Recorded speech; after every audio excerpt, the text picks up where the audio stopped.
Just for a moment, listen. I mean, really listen. Beneath the sound of my voice, there's a whole hidden world of sound, isn't there? The hum of your computer, maybe some traffic in the distance, the whisper of air vents. We spend our lives surrounded by this constant soundscape, and our conscious minds, well, they get incredibly good at ignoring most of it. But here's the thing. Your body, it never does. Your biology is always listening. And in this explainer, we're going to dive deep into that hidden world. We're going to uncover the precise biological reasons why a simple sound wave can go from being a minor irritation to a serious threat to our health. All right, let's start with a feeling I think we all know, that awful, skin-crawling screech of nails on a chalkboard. Why? Why does it make you physically cringe? It's not just that you don't like it, right? It's a full-body, involuntary reaction. It feels like it's hardwired into our very being. And as it turns out, that feeling is spot on, because it is. This has nothing to do with personal taste. It's a deep, biological reflex that science is just now starting to fully unpack. And the key, as researcher Sukhbinder Kumar points out here, is buried in the most ancient, primitive parts of our brain. Our reaction isn't logical, it's instinctual. You can think of it as a biological panic button. Your amygdala, that's the brain's emotional core, its fear center, is basically sending a high-priority distress call straight to the part of the brain that's in charge of hearing, the auditory cortex. It's a total override. The amygdala is screaming, "Danger," before your hearing has even had a chance to figure out what's going on. What's really wild is just how universal this reaction is. A study at Newcastle University actually went through and ranked the sounds we humans find most irritating. And look at this list. You might be surprised. It turns out that a knife scraping a bottle is even worse than chalk on a blackboard. So is a fork on a glass. But here's the crucial part. They all have something in common. Every single one of them falls within a very specific frequency range, between 2,000 and 5,000 hertz. Our ears are just hypersensitive to that range. And that's no accident. That's the same frequency as a human scream. It's an evolutionary ghost. Now, there's a whole field of science dedicated to this. It's called psychoacoustics, and it's this amazing bridge between the physics of a sound wave and your personal physiological experience of it. It asks a simple but profound question. How does a simple vibration in the air become a feeling, an emotion, or even a chemical cascade of stress hormones flooding your body? So let's get into the mechanics. What's actually happening up there in our brains that takes a sound and makes it feel unbearable? We're going to trace the path of what's called the neurological feedback loop. This is where the biology is just incredibly elegant. To really get this, we need to know the two main players in this drama. First up, you've got the auditory cortex. This is your sound processor. It's the part that objectively hears the sound, breaking down its pitch and its volume.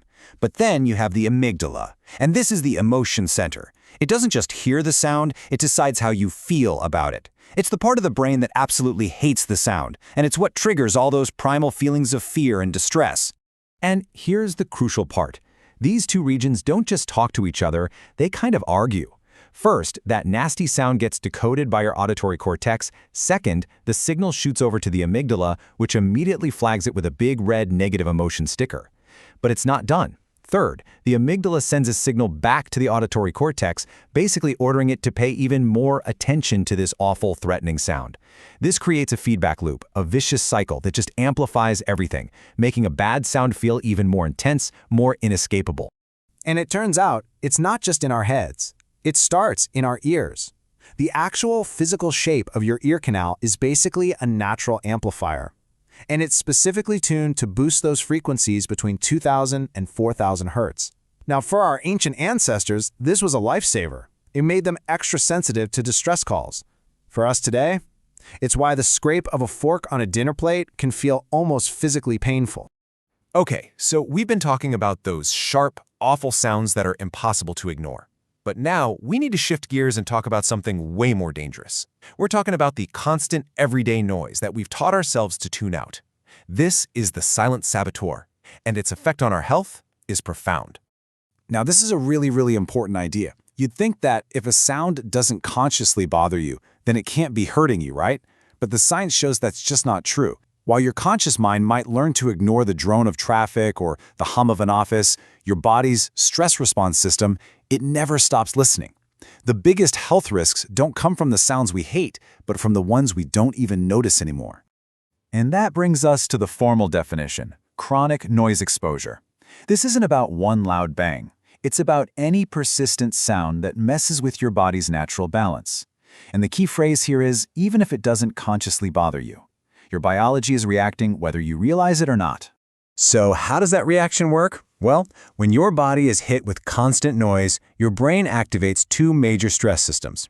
You've got the sympathetic nervous system, that's your instant alert, and then you have the hypothalamic pituitary adrenal axis, or HPA axis for short. That's the long-term stress manager.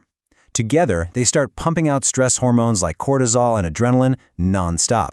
This keeps your body stuck in a permanent, low-grade state of fight or flight, even while you're trying to sleep. And living in that state of constant alert, well, it has huge psychological costs. So that noisy street you live on, it might not just be an annoyance. It could be directly adding to your anxiety. That loud open-plan office, it might not just be distracting. It could be the reason you feel so frustrated and can't concentrate. And what's really crucial is how this noise disrupts our sleep. For kids especially, that can lead to real, measurable problems with cognitive development. You see, this isn't just a personal issue. When you scale it up to whole populations, you start to see the outline of a massive and largely invisible public health crisis. So now, let's put some numbers to the damage that chronic noise is doing all over the world. This quote is just chilling. It's from Robert Koch, the Nobel laureate who discovered the bacteria that cause diseases like cholera and tuberculosis. And he said this over 100 years ago, long before our world got as loud as it is now. He saw a future where noise itself would be seen as a public health enemy, right up there with deadly plagues. And modern science is proving him right.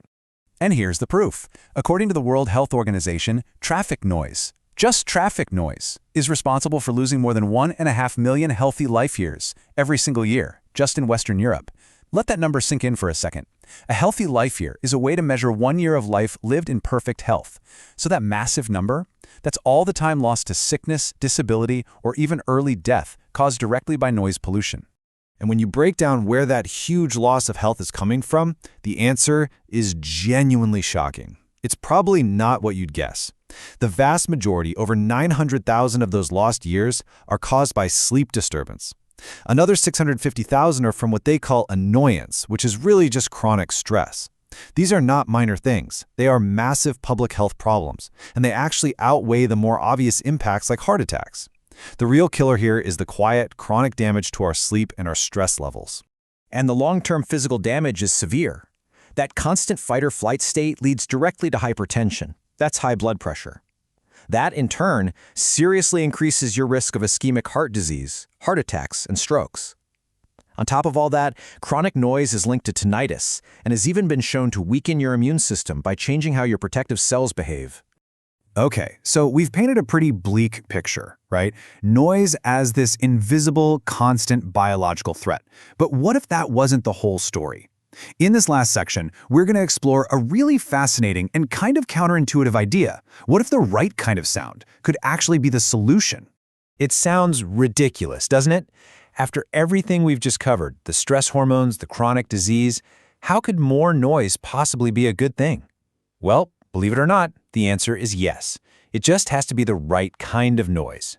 And that brings us to this really cool concept of colored noise. You've probably heard of white noise. As you can see here, it has equal power across all sound frequencies. It sounds like static, and it's fantastic for masking other distracting sounds. But then you have pink noise. It has a bit more power in the lower frequencies, so it sounds softer, more like steady rain. Studies have shown it can actually help with restorative sleep.